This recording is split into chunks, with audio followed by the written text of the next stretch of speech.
Continuing our special with Kathi Miracle, communication tips for families. Logging pod starts like a conversation. Cup of coffee with no destination. Just voices trying to understand what's happening across this land. From your stories told to the pages turned. Every question, every word supported by SheSharesStudios.net. Hello and welcome to the Vlogging Pod. Joining us once again is dementia educator and advocate Kathi Miracle. Now, before we start, Kathi, for our listeners who may be joining us for the first time, what are some of the signs and symptoms families should be looking for that could indicate dementia or cognitive decline? So one of the things I love to do is educate, as you know. And so I always tell people that when somebody starts repeating themselves, when somebody is out of their routine, they look more disheveled when they should be looking more meticulous. Somebody's not eating like they normally would. I mean, we typically know as family members, whether that's a spouse, a parent, a sibling, that we kind of know their routine. We know what was important to them lifelong. My mom is a meticulous individual, and if she showed up in clothes she's 91 years old and she still irons. Oh, wow. Yet she still flips her own mattress, which makes me a little nervous too. But if my mom showed up somewhere and her clothes were wrinkled or her hair wasn't done or her makeup wasn't on, I'd be like, what is going on? That's not my mother. So I think that we kind of know our family members and we know their routine. And what starts happening is they don't stay on point with their routine. We start finding things in odd places, like we find the remote control in the refrigerator, or the car keys have ended up in the dog food or the box of cereal, or something's just not right. Mail is piling up. It's dusty. The laundry's not done. There's always these little signs, and it's easy to excuse them away. Someone might say, Mom, like if it was me, Mom, usually your clothes are ironed. Oh, I just didn't feel like it. And it's easy for individuals. They become really good at deflecting and making excuses. I've met some people who've really perfected the art of that when they're in cognitive decline. And because sometimes we're so busy as a society, whether it's a spouse, a child, we tend to kind of help them excuse it away. Dementia is the second most feared diagnosis in the world, with cancer of any kind being the first. And it's unfortunately shows like, Dateline, 60 Minutes, 2020 have not done the industry very well because they paint the picture of somebody in the very late stage of Alzheimer's or dementia. And people think they go from the day of diagnosis to the end stage in 24 hours. And that's not true. There's a lot of life to be lived in between that. But we get very scared, like that's not what I wanted my future to be like, or that's not what we planned in our retirement years.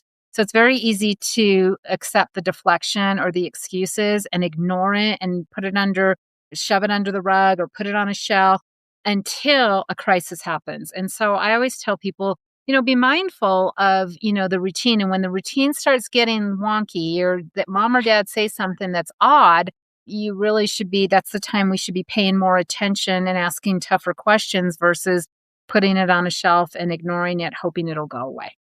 Right. So one of the challenges we hear about most often is communication. Most people say they know something is changing with their loved one. Right. But they're not always sure how to respond or how to keep conversations productive and supportive. Now, so today, let's spend some time talking about communication because I'm a talker. Yeah. Well, that's one of the trainings I get asked to do a lot with. I do trainings for family caregivers. I do it for professional caregivers. And communication tips are one of the things that I really dive deep into it, because as a person travels through the dementia journey, their ability to communicate changes. And so at each stage of the dementia journey, I kind of give tips and tricks on that. So first of all, there are actually 7 stages of dementia. When you talk with family or you talk to doctors, a lot of times they'll say 3. And so families get confused over, is there 3? Is there 7? Well, in reality, the dementia scale, and now they've started doing like A, B, C, and D in each stage too, which makes it even more confusing.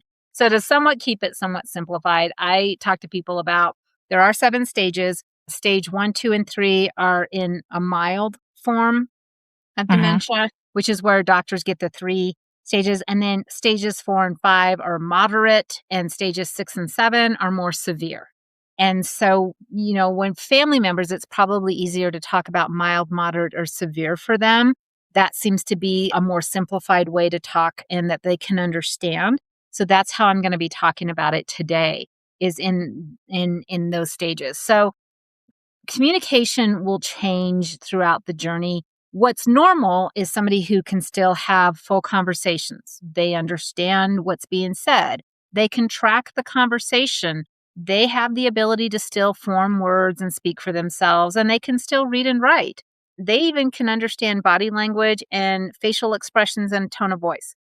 Where the challenges start coming in through the journey is that they will repeat familiar words. They Mhm. describe objects rather than naming them. For example, someone may point to their wrist and say, I can't find my clock. And what they mean is a watch, but they talk about a clock. So they start describing the object, or they'll say, where's that thing that I can, I need to take a note and I use it. It's like a stick and a pen, a pencil. Yeah, that's what I'm looking. I know, so Mhm. they'll start doing that. They actually start talking less. They start almost isolating. Their world becomes smaller and smaller, and they speak less. They will, in a conversation, maybe do a lot of nodding or smiling, but they really aren't tracking the conversation at all. They actually rely a lot on hand gestures, hand motions. They have difficulty finding words and they easily lose their train of thought. In later stages of dementia, we'll hear professionals will call it a word salad, but it's Mhm. disorganized speech where Mhm. they may think they're saying something and all the words they use, you have no idea what they're even talking about, but they believe wholeheartedly that they had a full sentence. And that becomes where communication back and forth gets really difficult. So let's talk first of all about, how do we communicate with somebody in the early stages of dementia? Well, for everybody out there, stage 1 is you have no dementia at all. I don't know why that's stage 1 and not stage 0. I didn't create the stages. But I will jokingly, like, if my husband loses his teeth or he can't find something, I'll go, "Well, you are in stage 1 of dementia." And one of us finds it funny and one of us doesn't. And so when people are in those early stages of dementia, you actually can still communicate with them like you normally would. Stage 2, Mhm. stage 3 is where someone would be diagnosed with mild cognitive impairment, or a doctor may say they're in early stages of cognitive decline. But even in stage 3, mild cognitive impairment, someone can still drive, they can still live independently, they can still manage the world around them, and you can typically talk with them like you normally would. So Mhm. there's not a lot that you need to do to change your communication in the early stages of cognitive decline. It's when we start getting into the middle stages of cognitive decline, that's when we really need to maybe start changing how we talk to people. So, what does that look like? So, in stage 4 is actually moderate cognitive decline, and stage 5 is moderately severe cognitive decline, which lands in the middle of cognitive decline. And this is where communication start changes. It Mhm. may take some creativity to communicate with the individual, and it may take more than one attempt. So, I tell people to shorten your sentences.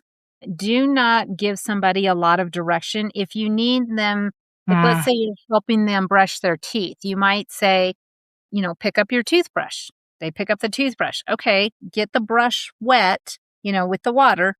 Okay, I'm going to hand you the toothpaste, or we're going to put the toothpaste here. Okay, now, I mean, you really have to break it down into really simple steps. As people age, men, I always say God has a sense of humor because men, the decibel range they start losing their hearing is the same decibel range as women's voices. And so, Yeah, okay. my mom used to complain a lot that my dad couldn't hear her. I'm like, no, he really, he's looking Um, at me and he's ignoring me. No, he really can't hear you.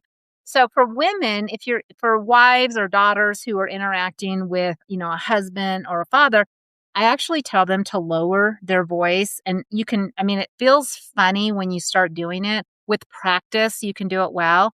Um, but I will actually demonstrate and say, if you lower your voice like this and talk a little bit slower, your father or your husband will actually be able to hear you.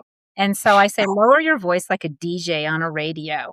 And when you can do that, and you may feel at the rate of speech you're talking, you're like walking through mud and it's very slow. But by being able to slow your rate of speech down, the person actually can process the information a lot better. When we're Mhm. talking at our normal rate of speed, it's like putting a record on the fastest speed and you're going, "Blah, blah, blah, blah, blah, blah, blah," and that's what that person is hearing. And then they wonder why the person didn't answer them because they didn't Mhm. hear them. I Right. always say, make sure you have eye contact because some people get really good at starting to read lips and they watch your facial expression, your body language, and the tone of voice, and they pick up and follow that before they will ever actually listen to the words you're speaking. And so make sure you're facing them.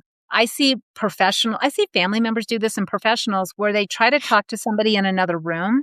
That person doesn't even know, like they just think they're hearing voices. They don't even know where that sound is coming from. And they're more looking and focused on where is that sound coming from than what is actually being said. So don't talk to somebody from another room. Actually go and sit with them, face them, talk with them, make sure you have their attention. If they're wearing hearing aids, make sure their wearing hearing aids are on, make sure the battery is, working too. That's helpful. But you also want to slow yourself down and only give little bits of information. I always say too, only if you're asking them if they want something, only give two choices. They don't need a bunch of choices. Like walking into a restaurant and handing somebody a menu, forget it. They're just going to shut down. It's too much. They're overstimulated. So I always say if you're helping someone dress in the morning, you can say, do you want to wear the blue shirt or do you want to wear the green shirt? And you can show it to them and then they can still choose. You want to continue to support their independence and their choices as much as possible, but at the same time, don't give them too many choices. Right. I also, what somebody hears and how that's interpreted and how they process that is a completely different part of the brain than what they read and what they see. So when communication gets difficult just from talking and auditory, then I talk to people about laminating pictures, getting, certain key phrases like, are you hungry? Or let's go to the bathroom. Have those already written out and laminated because you'll use them over and over. But when you can show somebody that, and they can read it, they'll understand that a lot faster than if you're talking to them and asking them to interpret what you're saying. So I always tell people it's two different parts of the brain. I've had family members. I remember a daughter who got really super frustrated because she'd be taking her dad out for whatever errands they had to go to. And he Mhm. would, in the first 5 minutes, where are we going? Where are we going? Where are we going? And she would say, Dad, we're going to the doctor. And Dad, we're going to the pharmacy. And then 5 minutes later, he'd go, where are we going? And so I said, well, why don't you write out your list? This is your first stop, the doctor's office at 8 a.m. And then the next stop will be at the pharmacy to drop off a prescription. And then the next stop is the grocery store. And then when he says, where are we going? You can say, Dad, it's number one on the list. And he can read it and refer back to it. And I said, and when you do that, then you're giving him control and trying to support where he's still independent. And you're respecting that because it becomes a dignity issue too for individuals. Yeah. And so when we can help people stay more independent, that's going to help them in the long run. And it helps with our own, as a caregiver, our frustrations too. Right. My mother is in her 70s, and one of the thing I'm really bad at, because and we all tell our stories, and some people, repeat them a little bit more. I'm sure I'm bad at it too. But for myself, I naturally try you correct, you know what I mean? As you say Mhm. something that isn't accurate, and that sometimes I think it sometimes creates more stress to say something that isn't where you know what I mean, to create more stress than it is rather helping the situation. Do you find that a lot in the families that you talk with, like, the immediate auto correcting of their loved one. Because I would Uh, be bad about that, and my mother doesn't have the diagnosis, but I still do it. I'm horrible. I think it's not just family members. I see professionals who do it too, where when someone's having difficulty with word finding, they're finishing the sentence for them. And Mhm. so when people are traveling the dementia journey, they will go in and out of being cognitively confused and cognitively alert. And if you end their sentence or you give them the answer and when they're cognitively alert, now they get defensive. Now they kind of feel Mhm. like they're being treated condescendingly or they're being treated like a child. And so as a human, and again, we live in a society where we want it now. We want things to happen faster than they do. I mean, that started way back when TV dinners were invented and you could have a full dinner and pop it in the oven and 30 minutes later you have this whole thing versus slaving in the kitchen. And then the microwave came along and then credit cards and then drive-throughs and God bless Amazon who will get me something on my doorstep within 24 hours when I order it. And so we've been conditioned as a society to want it now. And that is not what happens in the dementia journey. We need to have more patience. We need to allow the person to try to talk. If they're getting really frustrated, you can try to help. But I tell family members and I tell professionals, please don't try to finish their sentences. Please don't try to give them the word. Try to help them. I mean, if they're really struggling, then fine. But I think so often we believe we're helping by finishing their sentence for them or by making a decision for them and we're not. We actually can trigger when behaviors happen, and that's an entire different conversation. But 80% of behaviors that get triggered are triggered by the person who's interacting with the person with dementia. Only 20% of behaviors actually come from a dementia diagnosis. And so we don't want to be triggering things that now we have to deal with because we're creating more stress and more challenges in our caregiving role when we're interacting with the person with dementia versus just taking a step back and giving them time to respond. There's what's called the 90-second rule out there that people can Google. But really, when you're interacting with the person, you're really giving them 90 seconds to process what's being said and to be able to give you a response. And while 90 seconds doesn't sound like it's that long, when you're in the situation and you're actually kind of watching things, it's amazing how long 90 seconds actually feels. Yeah, I get that. So now, dementia can sometimes lead to confusion, fear, anger, or anxiety. Now, how can family members mm, communicate effectively during those moments? Because I mean, I'm sure you yourself, you know what I mean, as a family member, are going to be stressed out too because you're also trying to give them that dignity. So, Mhm. how do you keep it all in check? How do you keep it all aligned to be able to still give them the dignity, but how to communicate effectively? So it depends on what they're getting agitated about or scared about. I usually really direct people to look at the topic. So for instance, like if someone is saying, you know, there's a man in my room. Like these are actually things that have happened in my career with families that I've talked to or professionals in my buildings. And a daughter who was so frustrated because she'd get her mom put to bed that she was the mom was living with the daughter and she would have the mom go to bed and within minutes or something the mom would be up and she's panicked and she's anxious and she's like there's a man in my room and the daughter's like, Mom, there's not a man in your room. There's nobody in your room and get her back into bed. And it would go on and on and on and on. So I was there one day and I went over, during bedtime and we got the mom to bed and the daughter's like, you watch, she's going to be up here. And so I'm like, well, show me where this man is. And I went back in the room and turned the lights off and this stand in the corner that the daughter had her mom's hat on and a coat or something, like the person. And so when the daughter walked back in, the lights were on and she couldn't see what the mom was seeing. And so when I walked back in and the daughter all of a sudden, and I don't ever want someone to feel stupid and I'm really not trying to put them in that role. I'm trying to really educate them that you have to put yourself in that person's shoes and try to look at things from their perspective, not your perspective.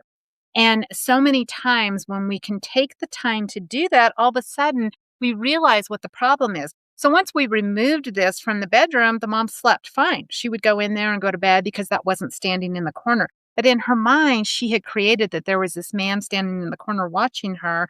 And all of a sudden, we simplified the process. And we didn't have to do medication changes. There was nothing that had to be done. We just removed what was scaring her. At the same time, that's why I always, when we talk about a dementia-friendly home, and that could be a whole other podcast, but some of the things, you know, You know what? I just wrote that down. creating a dementia-friendly home, because, when people are looking and, it's nighttime and you're looking out a window, what they're seeing is their reflection, but they think somebody's outside trying to break in. And Mm, so you want to close the drapes, or you may have to remove mirrors because the person they see in the mirror isn't the person that they recognize any longer. So there's a lot of things. Even I've had people who had a gentleman who the staff could not get him. It was like April, May here in Colorado, and he had on a turtleneck and a sweater, and the staff couldn't get him out of it. And he insisted that it was snowing outside. And my staff got into this argument with him, like, it's not snowing. Yes, it is. No, it's not. Yes, it is. I was like, oh my goodness. So I sat down with him and I just said, well, what's going on? And he pointed outside. He goes, it's snowing. And it was cotton flying from the cottonwood trees outside of his window. And I go, wow, look at that. That looks like a big snowstorm. And he just shook his head. Yep. And I said, well, tell me about the biggest snowstorm you've ever been in. And all of a sudden he started talking and everything. And then I said, well, when you come inside, is it really warm? And he goes, yeah. And I go, well, we're not going out today. Maybe we shouldn't be in some warm clothes. And we were able to slowly get him out of these warm clothes. But he insisted, because he saw what he believed was snow outside of his window flying, that he needed to be dressed appropriately for the weather. And so, again, when we put ourselves in the shoes of being in, the looking at it from their perspective, now, does that always work? No, it doesn't work. Nothing works 100% of the time. But if we can kind of say, well, show me or tell me, or why do you believe this, versus just trying to correct the person. Because when you try to correct the person, they in their mind believe wholeheartedly this is the truth, and you're trying to correct them or reorient them. And now you've entered into an argument. And an argument is basically a tug of war, and both of you on both sides are going to keep pulling and pulling, and it just turns into a fight. And it's not a fight that a caregiver is going to win. The person with dementia is not going to budge. So if you can kind of just try to see things from their perspective and the show me or tell me or what's going on, you might realize what they're actually saying. And in their world, it's absolutely true. And you can understand why that is. And at the same time, you're protecting their dignity and you're respecting their perspective of the situation. all right. So, Kathy, before we wrap up, what's one communication tip that you wish every caregiver and family member knew when supporting someone living with dementia? Slow down. I would say slow down your talking and don't Mm, get too much information all at once. Just only one piece at a time. Give the 90-second rule, wait for them to respond, and then go to the second thing. I see so many caregivers who get frustrated, and when I sit and observe how they're communicating, they're talking too fast, they're saying too much, and they're not giving eye contact. So if they could do those three things and learn to use pictures or to use something in writing, they would change their way that they communicate and interact with their loved one. right. I want to thank you once again, Kathy, for being with us. I greatly enjoy your input. Well, thank you so much for having me. It's a joy always being on your show. Awesome. I love that. Thank you to our listeners. Until next time, bye bye for now.